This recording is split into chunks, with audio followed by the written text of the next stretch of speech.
Good morning बच्चा party. आज बात करेंगे प्रिंसिपल ऑफ मैथमेटिक इंडक्शन।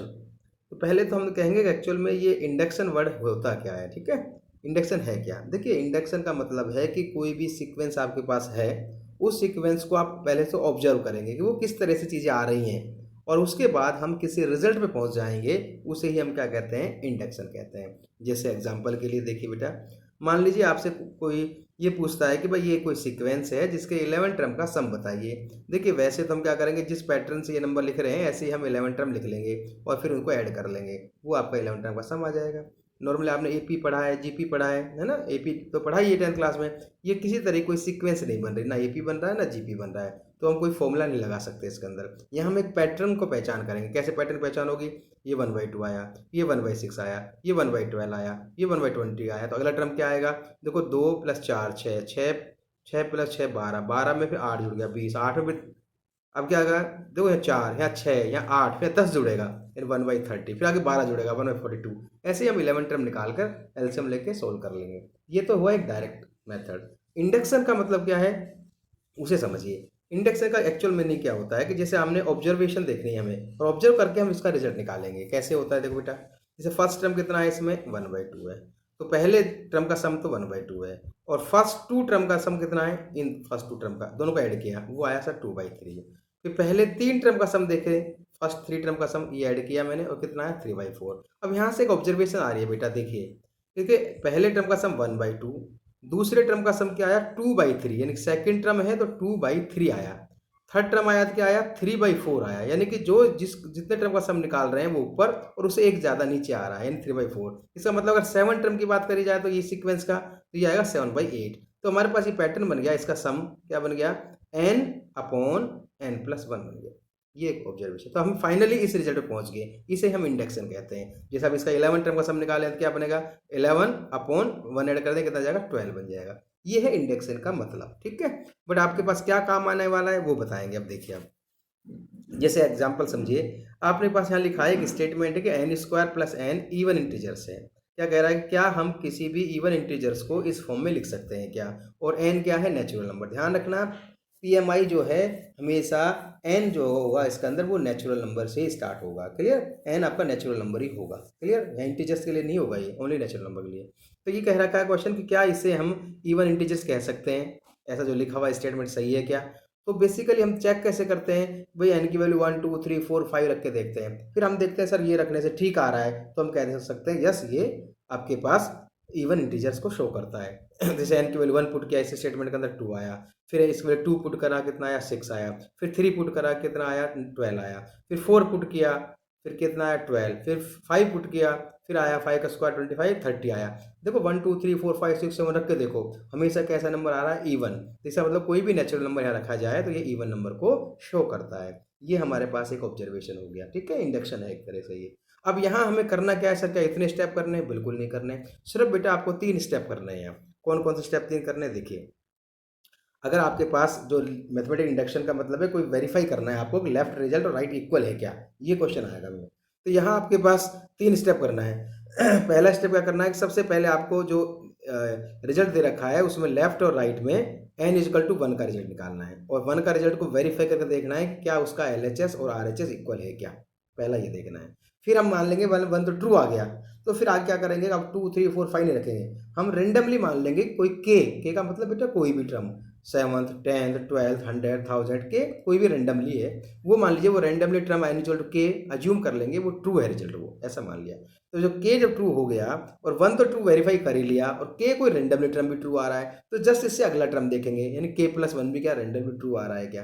तो ये भी आपको प्रूव करके देखना पड़ेगा, इसे प्रूव करना है। ठीक है, अगर ये भी आपका प्रूव हो गया तो इसका मतलब क्या कहेंगे, जो स्टेटमेंट दे रखा है वो करेक्ट है। क्या कहना चाह रहे हैं, देखिए बेटा, जैसे आपके पास दे रखा है एक स्टेटमेंट कि प्रूव दैट, ये ऐसा लिख सकते हैं, मतलब कोई ऑब्जर्वेशन है।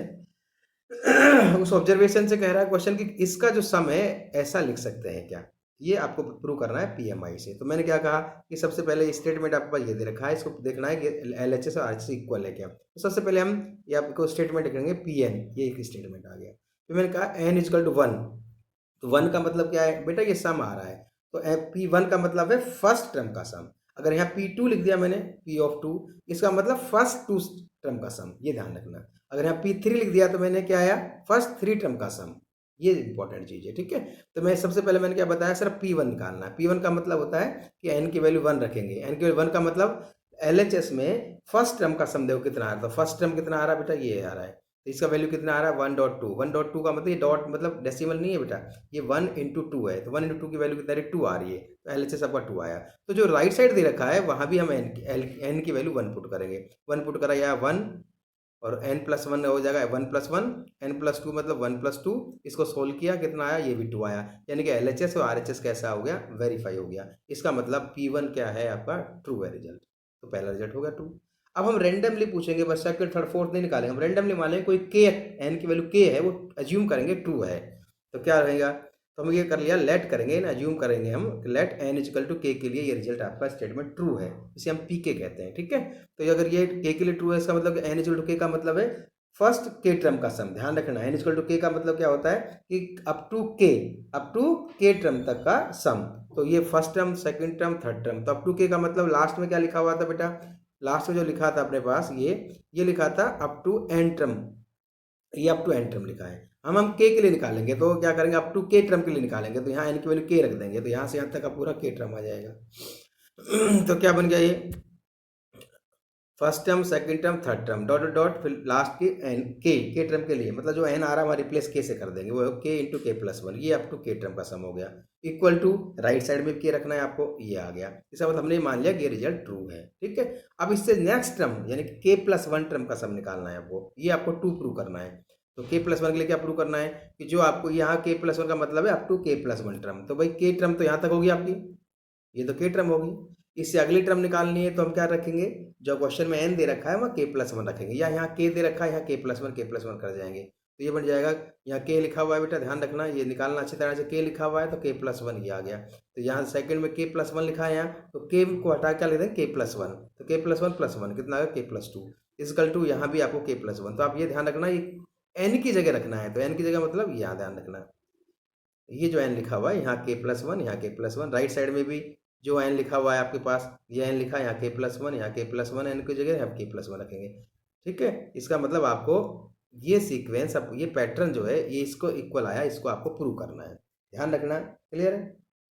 अब ये प्रूव करने के लिए इसका मतलब लेफ्ट साइड इसकी किस इक्वल आनी चाहिए, राइट के इक्वल आनी चाहिए, तो पहले हम LHS लेंगे, ये पूरा हमने LHS उतारा, अब ये प्रूव करना है राइट के बराबर है, ठीक है। अब ऐसे में एक बात का ध्यान रखना कि हमारे पास ये फर्स्ट इक्वेशन में क्या दे रखा था, अप टू के टर्म का सम दे रखा था, वो इतना है, तो यहाँ पर क्या है k+1 का मतलब अप टू के तो सेम ही रहेगा, और k+1 का मतलब कहाँ से निकलेगा, जो n आ रहा है वहाँ k+1 रखेंगे, तो मतलब ये तो आ गया up to k+1 term, up to k term sorry, और ये आया k+1 टर्म, ठीक है। तो इसकी जो वैल्यू है वो हमारे पास हमेशा फर्स्ट इक्वेशन को यूज करेंगे, इसको, ये इक्वल टू किसका, इसके इक्वल है, तो हम ये इसके इक्वल रख देंगे, देखो बेटा ये जो वैल्यू है यहाँ तक जो रिजल्ट आया, तो ये वाली वैल्यू ये सेम है, और ये आपके पास है k+1 टर्म, ये आया, इसकी वैल्यू फर्स्ट से यूज करना है हमेशा, तो इसकी वैल्यू पुट कर देंगे जो आपके पास फर्स्ट में दे रखी है, वो इक्वल टू ये दे रखी है, और ये प्लस ऐसा लिखा हुआ है, ठीक है। इसको सोल्व करेंगे तो राइट साइड आनी चाहिए, तो देखो कॉमन लेंगे सबसे पहले, मल्टीप्लाई मत कर लेना, ध्यान रखना, पहले इस टर्म में इसमें कॉमन निकालो, कॉमन क्या आ रहा है k+1 और k+2, ये k+1 यहाँ रहा,